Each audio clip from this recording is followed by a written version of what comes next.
بسم اللہ الرحمن الرحیم۔ مطالب الفرقان سورۃ المعارج نمبر 70۔ قرآن مجید کی تفسیر خود قرآن مجید سے از علامہ غلام احمد پرویز صاحب، اخذ و تلخیص محمد اکبر دکشت بھارتواج، نظر ثانی ڈاکٹر انعام الحق۔ سورۃ المعارج نمبر 70 مکی۔ بسم اللہ الرحمن الرحیم۔ اے اللہ، میری تمام تر کوششوں کا مقصد ربوبیت عامہ کے لیے تیری صفات کو بانداز رحمانیت و رحیمیت معاشرے کے اندر ظہور میں لانا ہے۔ ابتدائیہ۔ خارجی کائنات میں انقلابات مرنے کے بعد غیر مرئی کائنات میں انقلابات اور انسانی دنیا میں رونما ہونے والے انقلابات کے متعلق ہم سورۃ الملک نمبر 67 میں بڑی وضاحت سے ابتدائیہ میں بیان کر آئے ہیں۔ اس سورت کو شروع کرنے سے پہلے سورۃ الملک کا ابتدائیہ ملاحظہ فرما لیں۔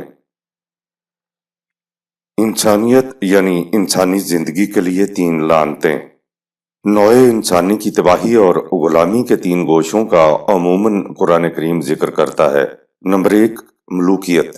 ملوکیت کے نمائندے کے طور پر قرآن فرعون کو پیش کرتا ہے۔ اس طرز حکومت میں انسان پر انسان کی حکومت ہوتی ہے، خواہ اس کی شکل و صورت، اس کا نام اور اس کا طریق کچھ بھی کیوں نہ ہو۔ انسان پر انسان کی حکومت شخصی حکومت ہوتی ہے، لہٰذا یہ ملوکیت ہے۔ اسی طرح انسان پر انسانوں کی حکومت جمہوریت بھی ملوکیت ہی ہے۔ نمبر 2، قارونیت۔ یہ سرمایہ دارانہ نظام ہے جس میں محنت کوئی کرے اور محنت کا محاصل کوئی دوسرا لے اڑے۔ اس نظام کے نمائندے کے طور پر قرآن قارون کو سامنے لاتا ہے۔ اس نظام کا نام چاہے سرمایہ دارانہ نظام ہو یا اشتراکیت یا کچھ اور ہو، یہ قارونیت ہے۔ نمبر 3، حامانیت۔ یہ ایسا نظام ہے جس میں خود ساختہ احکام و قوانین کو خدا کی طرف منسوب کر کے لوگوں کے ذہنوں پر مسلط ہوا جاتا ہے۔ یہ کام مذہبی پیشوائیت کرتی ہے۔ یہ تینوں قسم لعنتیں ہیں جو انسان کا اختیار و ارادہ سلب کر کے غلام بناتی ہیں۔ یہ تینوں انسانیت کو یعنی انسانی زندگی کو ایک قدم بھی آگے نہیں بڑھنے دیتی۔ ان موٹی موٹی 3 قسموں کی لعنتوں کی وجہ سے تباہیاں اور بربادیاں آتی ہیں۔ ان کا تعلق ہم سے ہے۔ اگر ہم ان لعنتوں سے چھٹکارا حاصل کر لیں تو تباہیوں سے بچ سکتے ہیں۔ قرآن اسی دنیا کی تباہیوں کا ذکر کرتا ہے۔ مثلا سورۃ القلم میں کہا کذالک العذاب، سورہ 68 آیت نمبر 33۔ یہ ہے اس دنیا کی تباہی یا عذاب۔ اور آگے ہے وَلَا عَذَابُ الْآخِرَةِ أَكْبَرُ، سورہ 68 آیت نمبر 33۔ اور اخروی زندگی کی تباہی یا عذاب تو اس سے بھی بہت بڑا ہے۔ قرآن کریم نے اس دنیا میں آنے والے عذاب یا تباہی کی سورۃ القلم میں تشریح کی تھی اور کہا کذالک العذاب، سورہ 68 آیت نمبر 33۔ تو ایسی ہی تباہی ہے قوم مخاطب تم پر بھی آنے والی ہے۔ آیت نمبر 1۔ سأل سائل بعذاب واقع۔ اے رسول، حق و صداقت کا انکار کرنے والے یہ بار بار پوچھتے ہیں کہ جس عذاب کی دھمکی دی جاتی ہے وہ کیوں نہیں آتا؟ ان سے کہو وہ ایک تباہی ہے جو تم پر آنے والی ہے۔ آیت نمبر 2۔ للکافرین لیس له دافع۔ وہ جب آئے گی تو دنیا کی کوئی طاقت حق و صداقت کا انکار کرنے والوں سے اسے ہٹا نہیں سکے گی۔ آیت نمبر 3۔ من اللہ ذی المعارج۔ اس تباہی کو خدا کے قانون مکافات کے مطابق واقع ہونا ہے جو اپنی ہر اسکیم کو ارتقائی مدارج کی بتدریج سیڑھیاں چڑھا کر تکمیل تک پہنچاتا ہے۔ عالم خلق میں کوئی چیز یکلخت نہیں ہو جایا کرتی۔ عالم خلق میں مہلت کا وقفہ گزرنے کے بعد جس کا علم خدا کو ہوتا ہے، اعمال کا مجموعی نتیجہ نکلتا ہے۔ کافر کے معنی ہندو یا غیر مسلم ہی نہیں ہوتے بلکہ اس کے معنی نظام خداوندی کی تردید کرنے والا، اس کے خلاف سرکشی کرنے والا، نظام خداوندی کی جگہ کوئی دوسرا نظام قائم کرنے والا اور غیر خداوندی نظام میں مطمئن ہو کر زندگی بسر کرنے والا بھی ہوتے ہیں۔ خدا کے قانون مکافات کی روح سے ایک عمل یا ایک نظام کا نتیجہ فوری طور پر نہیں نکلتا، اسی لیے فوری طور پر گرفت بھی نہیں ہوتی۔ ایک مدت تک نظام یا اعمال کا نتیجہ مرتب ہوتا رہتا ہے اور مجموعی اثر جمع ہوتا رہتا ہے۔ غلط یا صحیح نظام یا اعمال کا نتیجہ ایک دن جوان میچور ہو کر ابھر کر سامنے آ جانے کے قابل ہو جاتا ہے تو وہ سامنے آ جاتا ہے۔ مثال کے طور پر ایک گھڑیال ہے جو ہر گھنٹے کے بعد ٹن کی آواز دیتا ہے، لیکن آواز تو گھنٹہ پورا ہونے کے بعد ہی آئے گی۔ گھڑیال کی مشینری پورا ایک گھنٹہ خاموشی کے ساتھ مصروف کار رہتی ہے۔ مشین کے عمل کا مجموعی اثر مرتب ہوتا رہتا ہے، اور جب مجموعی اثر میچور ہو جاتا ہے تب جا کر گھڑیال کی آواز ٹن ابھر کر سامنے آتی ہے۔ اس اچانک نمودار ہونے والے نتیجے کو عربی میں الساعۃ یا القیامۃ یا ظہور نتائج کا وقت کہتے ہیں۔ یہ قانون مکافات کا ایک طریق ہے۔ من اللہ سورہ 70 آیت نمبر 3 کہہ کر بتا دیا کہ یہ تباہی خدا کی طرف سے آئے گی، یعنی خدا کے قوانین کے مطابق آئے گی۔ ذل معارج سورہ 70 آیت نمبر 3 معارج سیڑھی کو کہتے ہیں، یعنی یہ تباہی اس خدا کی طرف سے آئے گی جو سیڑھیوں والا ہے۔ قانون مکافات میں درجہ بدرجہ، قدم بے قدم اور تدریج پوشیدہ ہے، لہٰذا خدا کی اسکیم سیڑھیاں چڑھنے کی مانند قدم بے قدم اوپر اٹھتی ہوئی تکمیل تک پہنچتی ہے۔ ابتدا سے تکمیل تک پہنچنے کا عرصہ مہلت کا وقفہ کہلاتا ہے۔ قوم آہستہ آہستہ خاموشی کے ساتھ اپنے انجام کی طرف جا رہی ہوتی ہے۔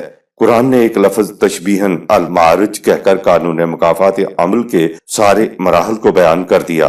جب سیڑھی سے اوپر جایا جائے تو ڈنڈوں کو درجات کہتے ہیں، اور جب انہی ڈنڈوں سے نیچے آیا جائے تو ان ڈنڈوں کو درکات کہا جاتا ہے۔ ڈنڈے وہی ہوتے ہیں لیکن چڑھنے اترنے کے لیے ان کے نام مختلف ہیں۔ آیت نمبر 4 تعرج الملائكة والروح إليه في يوم كان مقداره 50,000 سنة۔ اس کے قانون ارتقاء کا انداز یہ ہے کہ ملائکہ اور روح اس کی اسکیم کو پست ترین نقطہ سے تکمیل تک لے جانے کے لیے اوپر اٹھاتی ہیں۔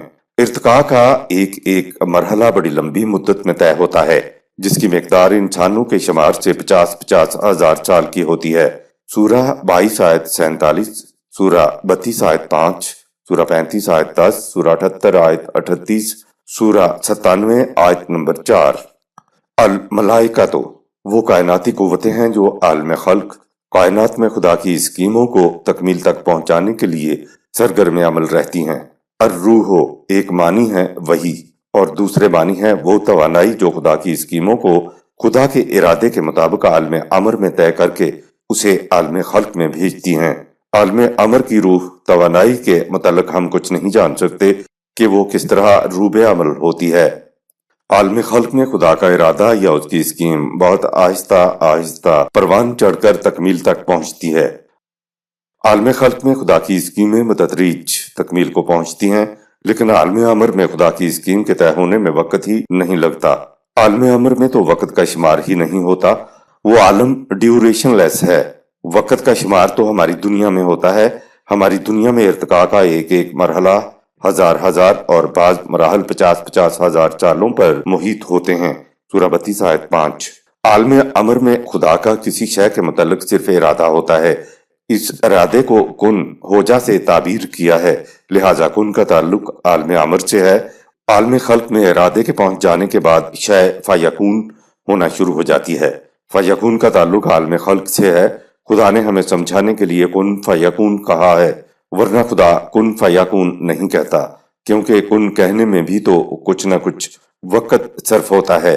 عالم امر چونکہ ڈیوریشن لیس ہے، اور ہماری یہ مجبوری ہے کہ ہم اس بات کو سمجھ نہیں سکتے جس میں وقت صرف نہ ہوا ہو، اس لیے خدا نے انسانوں کی زبان میں سمجھانے کے لیے ایسا کہا ہے۔ عالم امر میں تدریجی بات نہیں ہوتی کہ وہاں آہستہ آہستہ خدا کے ارادے کا نقشہ بنے یا آہستہ آہستہ شے سے متعلق قانون بنے۔ خدا کا ارادہ اور اس سے متعلق قوانین بغیر کسی وقت گزرنے کے طے پا جاتے ہیں۔ خدا اپنے ارادے کو، اپنی اسکیم یا شے کو ہماری کائنات عالم خلق میں لاتا ہے اور اس کو اپنے طے کردہ قوانین کے مطابق عرض سے یعنی پست ترین نقطے سے پروان چڑھانے کی ابتدا کرتا ہے۔ پھر وہ شے یا اسکیم بتدریج طبعی قوانین کی روح سے اوپر کو اٹھتی ہوئی تکمیل کے درجے تک پہنچتی ہے۔ خدا نے عالم امر میں اسکیم یا شے کا پہلے ہی سے درجہ کمال طے کیا ہوتا ہے۔ اسکیم یا شے بتدریج اوپر اٹھتی ہوئی اپنے درجہ کمال کی طرف جاتی ہے۔ سورہ 32 آیت 5۔ اور شے یا اسکیم بتدریج اس تکمیل کے درجہ کمال تک پہنچ جاتی ہے جو عالم امر میں طے ہوا تھا۔ آیت نمبر 5۔ فاصبر صبرا جمیلا، پس اے رسول ان کے تقاضوں سورہ 70 آیت نمبر 1 سے مضطرب نہ ہو، تم اپنے پروگرام پر حسن کارانہ انداز سے ثابت قدم رہتے ہوئے ڈٹے رہو، یہ تباہی اپنے وقت پر آئے گی۔ صبر، اس زمانے میں بادبانوں والی کشتیاں چلتی تھیں، اگر کشتی کا توازن بگڑ رہا ہوتا اور کشتی ڈولنے لگتی تھی تو ملاح کرتا یہ تھا کہ جس طرف وزن کم ہوتا اس طرف ایک وزنی سا پتھر رکھ دیا کرتا تھا تاکہ کشتی نہ ڈولنے پائے۔ اس پتھر کو عرب لوگ صابورہ کہتے تھے۔ صبر کے معنی ہے وہ برداشت جس سے انسان کے قدم میں لرزش نہ آنے پائے۔ نبی اکرم صلی اللہ علیہ وسلم کے ذہن میں آتا تھا کہ جو پروگرام شروع کیا ہے وہ کب پورا ہوگا۔ انہیں کہا گیا کہ حسن کارانہ انداز سے ضبط و برداشت اور استقلال سے کام لو، جو تمہیں پروگرام کے سلسلے میں پیش آ رہا ہے اس کو مستقل مزاجی سے برداشت کرو۔ آیت نمبر 6۔ انہم یرونہ بعیدا، مخالفین سمجھتے ہیں کہ تباہی بہت دور ہے۔ آیت نمبر 7۔ ونراہ قریبا، اور ہم اس تباہی کو بہت قریب دیکھ رہے ہیں۔ آیت نمبر 8۔ یوم تکون السماء کالمہل، تباہی کے واقع ہونے پر بڑے بڑے سرداروں کی قوتیں پگھل جائیں گی جس سے ان کی سرفرازیاں اور سربلندیاں پست ہو جائیں گی اور ان کی محکم گرفتیں ڈھیلی پڑ جائیں گی۔ سورہ 55 آیت نمبر 37۔ آیت نمبر 9۔ وتکون الجبال کالعہن، اور تباہی کے وقوع پذیر ہونے پر پہاڑ کی طرح جمے نظر آنے والے لوگ دھنی ہوئی اون کی طرح فضا میں اڑتے دکھائی دیں گے۔ سورہ 10 آیت نمبر 5۔ اوپر کی آیات میں السماء سورہ 70 آیت نمبر 8 اور الجبال سورہ 70 آیت نمبر 9 الفاظ آئے ہیں جن کے مجازی معنی لیے گئے ہیں۔ السماء اور الجبال مجازی طور پر ان سرداروں ترے باز خانوں کو کہتے ہیں جو اکڑ کے چلتے ہیں اور جو معاشی لحاظ سے اور جتھے کے لحاظ سے نہایت مضبوط ہوں۔ محل سورہ 70 آیت نمبر 8 معنی ہے کسی شے کا خود پگھل کے رہ جانا جس سے اس کی سختی و بلندی اور سرفرازیاں ختم ہو جائیں۔ مثلا برف کا بلاک جب پگھل جاتا ہے تو اس کی سختی اور بلندی پانی بن کر بہہ جاتی ہے۔ آیت نمبر 10۔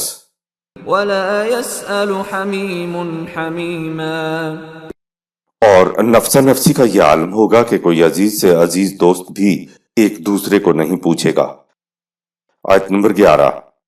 یبصرونہم یود المجرم لو یفتدی من عذاب یومئذ ببنیہ،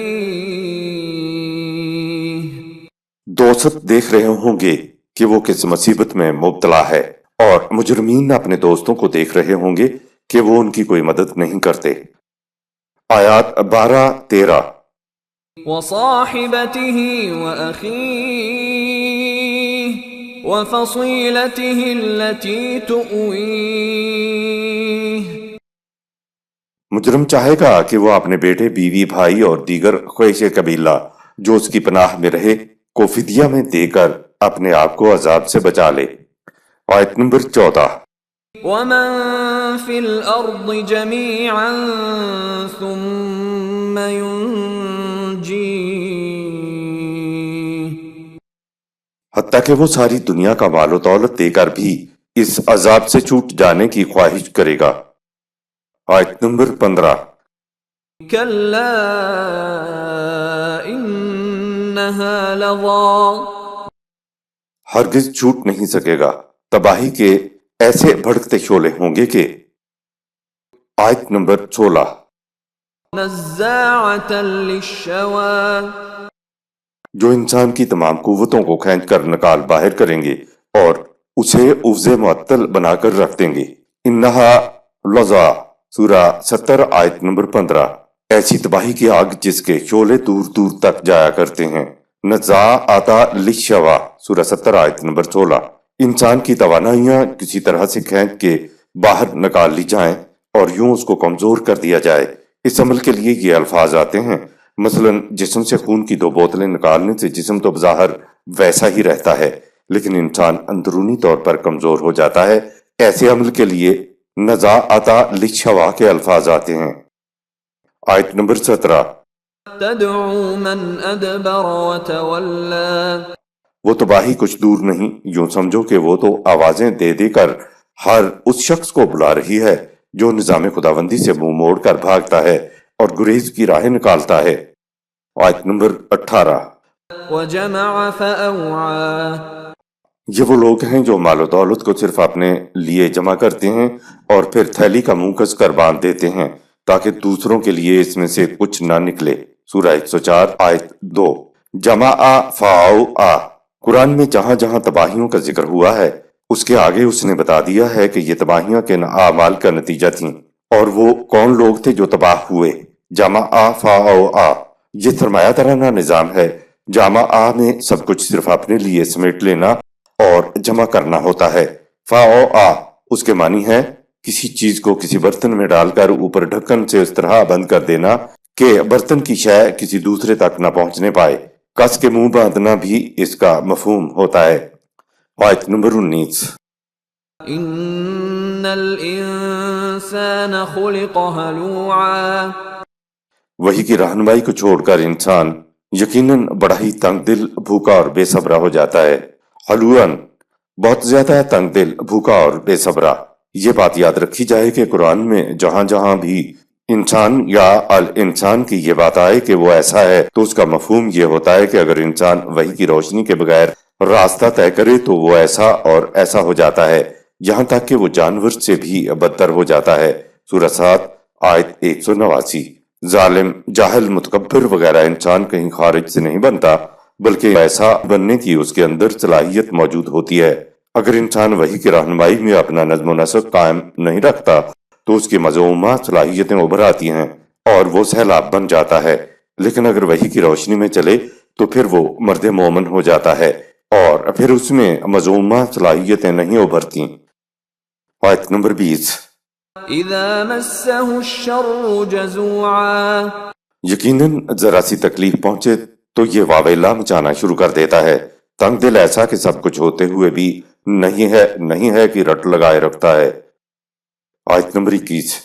واذا مسه الخير منوعا اور یقیناً جب اس کے پاس مال و دولت آ جاتا ہے تو بخیل بن جاتا ہے۔ الخیر منوعاً اس کے معنی ہے کہ وہ پھر کوشش کرتا ہے کہ کوئی اس کے مال کے پاس پھٹکنے نہ پائے، کوئی لینے والا، مانگنے والا، کوئی ضرورت والا، کوئی احتیاج والا اس کے راستے میں نہ آ جائے، رکاوٹیں ڈال کر اپنے مال کو بند رکھتا ہے اور اس کے اوپر ڈھکن دے دیتا ہے۔ آیت نمبر 22۔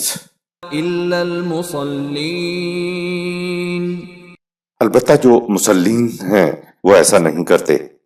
الا المصلین جو مسلین ہوتے ہیں یعنی جو نظام خداوندی کی تشکیل کر کے نظام کے اندر اپنی زندگی بسر کرتے ہیں، ان میں حلوان اور اذا مسہ الشر جزوعاً اور الخیر منوعاً کی بیماریاں نہیں ہوتی۔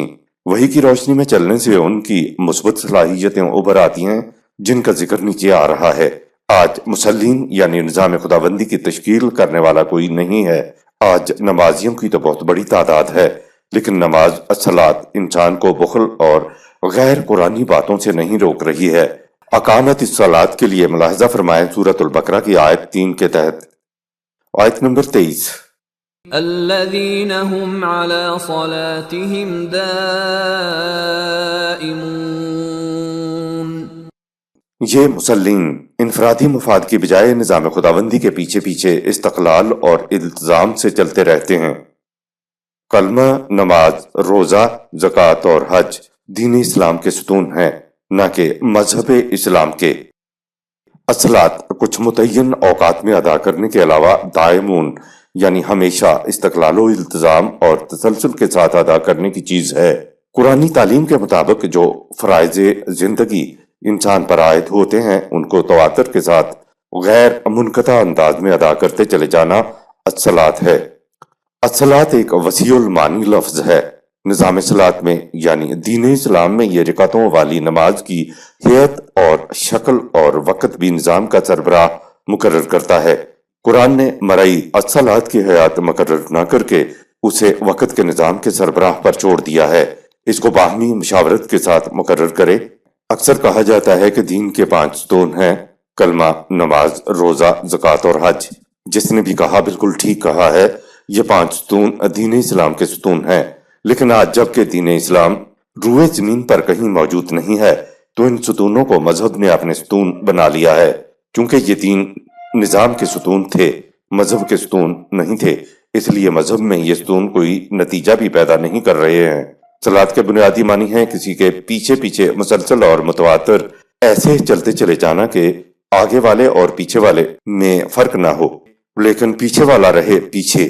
نظام اسلام میں آگے آگے خدا جا رہا ہوتا ہے اور اس کے پیچھے مسلسل و متواتر مسلین چلے جا رہے ہوتے ہیں۔ اسی لیے تو خدا نے اپنے لیے کہا ان ربی علی صراط مستقیم، سورہ 11 آیت نمبر 56۔ یاد رکھو تمہارا رب صراط المستقیم پر جا رہا ہے، لیکن خدا تو ہمیں نظر نہیں آتا، تو ہم کس طرح اس کے پیچھے پیچھے چلیں؟ خدا کا ہم سے اور ہمارا خدا سے تعلق اس کے قوانین کی روح سے ہے جو قرآن کریم میں محفوظ ہیں۔ اب اگر قوانین خداوندی کے مطابق نظام قائم کر کے نظام کے قوانین کے پیچھے پیچھے چلا جائے تو یہ خدا کے پیچھے پیچھے چلنا ہوتا ہے۔ آیت نمبر 24۔ والذین فی اموالہم حق معلوم، یہ مسلم اس حقیقت کو اچھی طرح جانتے ہیں کہ مال و دولت صرف ان کے انفرادی مفاد کے لیے نہیں ہے، بلکہ اس میں دوسروں کا بھی حق ہے جو سب کو معلوم ہے۔ آیت نمبر 25۔ للسائل والمحروم، یہ مسلم جانتے ہیں کہ ان کے مال و دولت میں سائلین اور محروم لوگوں کا بھی حق ہے، اس لیے ان کا حق انہیں لوٹا دیتے ہیں۔ سورہ 2 آیت 219۔ آیت نمبر 26۔ والذین یصدقون بیوم الدین، یہ مسلم خدا کے قانون مکافات پر محکم یقین رکھتے ہیں اور اپنے ایمان کو سائل و محروم کو دینے کے عمل سے سچ کر دکھاتے ہیں۔ سورۃ المعون میں ہے کہ جو لوگ معاشرے میں تنہا رہ جانے والوں، بے یار و مددگاروں کو دھکے دیتے ہیں اور جو بھوکے رہ جانے والوں کی روٹی کا انتظام نہیں کرتے اور جو رزق کو ایسے سمیٹ کر بیٹھ جاتے ہیں کہ رزق کسی دوسرے کے پاس نہ پہنچنے پائے، تو ان کے لیے قرآن نے کہا کہ یہ لوگ دین کی تکذیب کرتے ہیں۔ اس آیت میں دین کی تصدیق کرنے والوں کے متعلق فرمایا کہ جو سائل اور محروم کو دیتے ہیں وہ یوم الدین کی تصدیق کرتے ہیں۔ دیکھا آپ نے کہ تصریف آیات سے مفہوم کس طرح واضح ہو جاتا ہے۔ سورۃ المعون میں دین کی تکذیب کرنے والوں کا ذکر ہے اور اس آیت میں تصدیق کرنے والے وہ ہیں جن کے مال میں مسکین اور محروم کا حق کے معلوم ہوتا ہے، وہ انہیں دیتے ہیں۔ آیت نمبر 27۔ والذین هم من عذاب ربهم مشفقون، یہ مسلم نظام ربوبیت کی خلاف ورزی کے تباہ کن نتائج سے ہمیشہ خائف رہتے ہیں۔ دین کی تصدیق کرنے والے ہمیشہ اس بات سے خائف رہتے ہیں کہ اگر غلط نظام میں مال کو جمع کیا، اسے روک کر رکھا اور سائل مسکین و یتیم و محروم ہوئے تو جو تباہی آئے گی اس سے نجات نہیں مل سکے گی۔ اس لیے مسلم یعنی دین کی تصدیق کرنے والے اپنی محنت کے باحاصل کو دوسروں کی ضروریات کو پورا کرنے کے لیے کھلا رکھتے ہیں۔ آیت نمبر 28۔ ان عذاب ربهم غیر مأمون، یقیناً خدا کا عذاب ہے ہی ایسا جس سے کسی بھی شخص کو نہ ڈر نہیں ہونا چاہیے۔ آیت نمبر 29۔ والذین هم لفروجهم حافظون، یہ مسلم مرد ہوں یا عورت یکساں طور پر اپنی عصمت کی حفاظت کرتے ہیں۔ آیت نمبر 30۔ الا على ازواجهم او ما ملكت ايمانهم فانهم غير ملومين، یہ مسلم جنسی تعلقات کو اپنی بیویوں اور پہلے سے موجود لونڈیوں تک محدود رکھتے ہیں۔ ما ملکت ایمانہم ماضی کا صیغہ ہے، یعنی جو لونڈیاں تمہارے پاس پہلے سے موجود ہیں ان کے سوا قرآن نے غلام اور لونڈیاں بنانا ممنوع قرار دے دیا ہے۔ رسول اللہ صلی اللہ علیہ وسلم کے زمانے میں عورتوں کی دو قسمیں ہو گئی تھیں، ایک تو وہ آزاد عورتیں جو بیوی کی حیثیت نکاح میں آئیں، اور دوسری وہ جو پہلے لونڈیوں کی حیثیت سے تھیں اور پھر قرآن نے ان کو بیویوں کی حیثیت دے دی۔ پہلی قسم کو قرآن ازواج کہتا ہے اور دوسری قسم کو ما ملکت ایمانہم کہتا ہے۔ نکاح کے بعد ازواج اور ما ملکت ایمانہم کے درجے میں کوئی فرق نہیں رہتا۔ لونڈیوں سے متعلق احکام سورہ 23 آیت 6 اور سورہ 47 آیت 4 کے تحت دیکھیے۔ آیت نمبر 31۔ فمن ابتغى وراء ذلك فأولئك هم العادون۔ پس جو شخص اس کے علاوہ جنسی تعلق کی کوئی صورت تلاش کرے تو وہ حدود شکنی ہے۔ آیت نمبر 32۔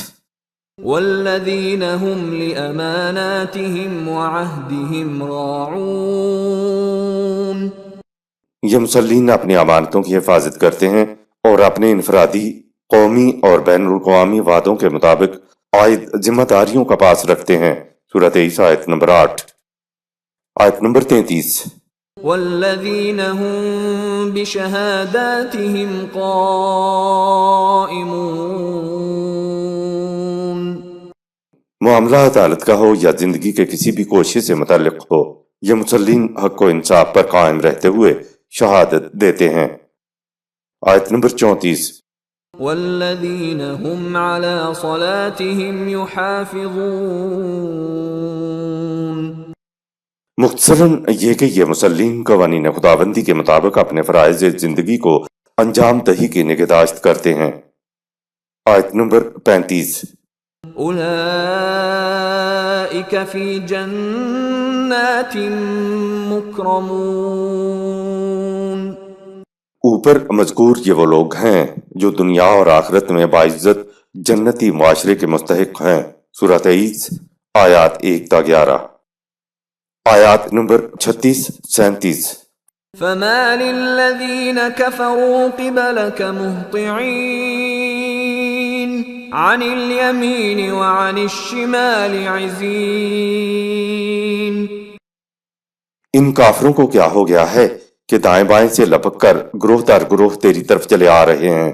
کافر یعنی قوانین خداوندی کی تکذیب کرنے والے مندرجہ بالا خصوصیات سے عاری تھے۔ خدا پہلے سے بتاتا ہے کہ جب مومنین کے ہاتھوں جنتی معاشرہ قائم ہوگا تو معاشرے کی خوشگواریوں کو دیکھ کر یہ کافر بھی بغیر مندرجہ بالا خصوصیات اپنے اندر پیدا کیے بغیر دوڑے چلے آئیں گے کہ ہمیں بھی اسلام میں داخل کر لو، ہمیں بھی جنتی معاشرے میں داخلے کا ٹکٹ دے دو۔ خدا بتا یہ رہا ہے کہ جب تک مندرجہ بالا خصوصیات اپنے اندر پیدا نہ کر لی جائیں، ٹکٹوں اور پاسوں سے جنت کی خوشگواریاں نہیں مل سکتی۔ قرآن اس طرف رہنمائی کرتا ہے کہ اسلام کی تبلیغ کا ایسا نظام قائم کیجیے جس کے انسانیت ساز نتائج کو دیکھ کر لوگ جوق در جوق، گروہ در گروہ اسلامی نظام کی طرف دوڑے چلے آئیں۔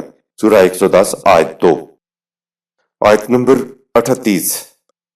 ایطمع کل امرئ منہم ان يدخل جنت نعیم۔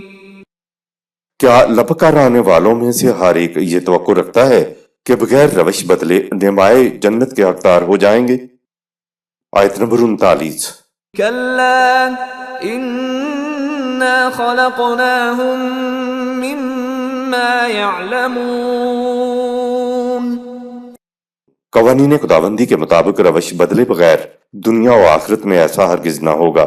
انہیں اچھی طرح علم ہے کہ ان کی پیدائش کا مقصد قوانین خداوندی کے مطابق زندگی بسر کرنا ہے۔ سورہ 51 آیت نمبر 56۔ کفار نے مطلوبہ خصوصیات تو اپنے اندر پیدا نہ کی اور چاہتے ہیں کہ جنت نعیم کے اندر انہیں حصہ مل جائے۔ اس کے جواب میں قرآن کلا کا لفظ لایا کہ ایسا نہیں ہو سکے گا۔ قرآن نے انسان کی پیدائش کا مقصد بتا دیا کہ وما خلقت الجن والانس الا لیعبدون۔ سورہ 51 آیت نمبر 56۔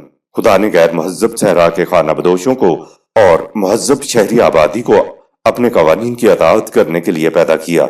عبادت کے معنی پوجا پاٹ یا پرستش کی بجائے قوانین کی اطاعت کرنا ہے۔ آیت نمبر 40۔ فلا اقسم برب المشارق والمغارب انا لقادرون. کائنات کے مشارق و مغارب میں پھیلا ہوا نظم و ضبط اور خدا کی ربوبیت عامہ اس حقیقت پر شاہد ہے کہ ہم ان مخالفین پر قادر ہیں کہ آیت نمبر 41 على ان نبدل خيرا منهم وما نحن بمسبوقين. ہم ان کی جگہ ایسے لوگوں کو لے آئیں جو ان سے بہتر ہوں. یہ مخالفین ہماری اسکیموں کو ناکام بنا کر ہمیں عاجز نہیں کر سکتے. آیت نمبر 42 فذرهم يخوضوا ويلعبوا حتى يلاقوا يومهم الذي يوعدون. پس اے رسول پرواہ کیے بغیر انہیں بے مقصد کوششوں، بے منزل سفر اور نظری مباحثوں، بیکار گفتگوؤں اور کھیل تماشوں میں مشغول رہنے دے یہاں تک کہ وہ انقلاب ان کے سامنے آ کھڑا ہو جس کا ان سے وعدہ کیا جا رہا ہے. یخوضو اس لفظ کے معنی ہے باتیں ہی باتیں کرتے چلے جانا، بحثیں ہی بحثیں کرتے چلے جانا، کانفرنسیں اور سیمینار منعقد کرتے رہنا، اور آگے ہے ویل ابو اور اس طرح قوم کے ساتھ کھیلتے رہنا. آیت نمبر 43 يوم يخرجون من الأجداث سراعا كأنهم إلى نصب يوفضون. اس انقلابی دور میں یہ اپنی حفاظت کے لیے اپنے اپنے ٹھکانوں سے اس تیزی سے نکل کھڑے ہوں گے جس طرح تیر تیزی کے ساتھ اپنے نشانے کی طرف سیدھا جاتا ہے، لیکن یہ کھنچے ہوئے اپنی حفاظت کی بجائے تباہی کے مقام پر جمع ہو جائیں گے. آیت نمبر 44 خاشعة أبصارهم ترهقهم ذلة ذلك اليوم الذي كانوا يوعدون. تعصف و ندامت سے اس وقت ان کی نگاہیں زمین میں گڑی ہوئیں اور ذلت و خواری کی کالک چہروں پر جمی ہوئی ہوتی ہے. سن لو یہ ہے انقلاب کا وہ دن جس کے متعلق ان سے بار بار کہا جاتا ہے کہ وہ آنے والا ہے. سورہ 70 آیت نمبر 1. ذلتن خدا نے انسان کو واجب التکریم پیدا کیا ہے، لیکن انسان اپنی غلط روش کی وجہ سے ذلیل ہو جائے، ذلت محسوس کرنے لگ جائے یا دنیا اسے ذلیل سمجھنے یا کہنے لگ جائے تو قرآن کے مطابق انسان کے لیے یہ سب سے بڑا عذاب ہے. صدق اللہ العظیم. یہاں سورہ المعارج اختتام پذیر ہوئی. شکریہ.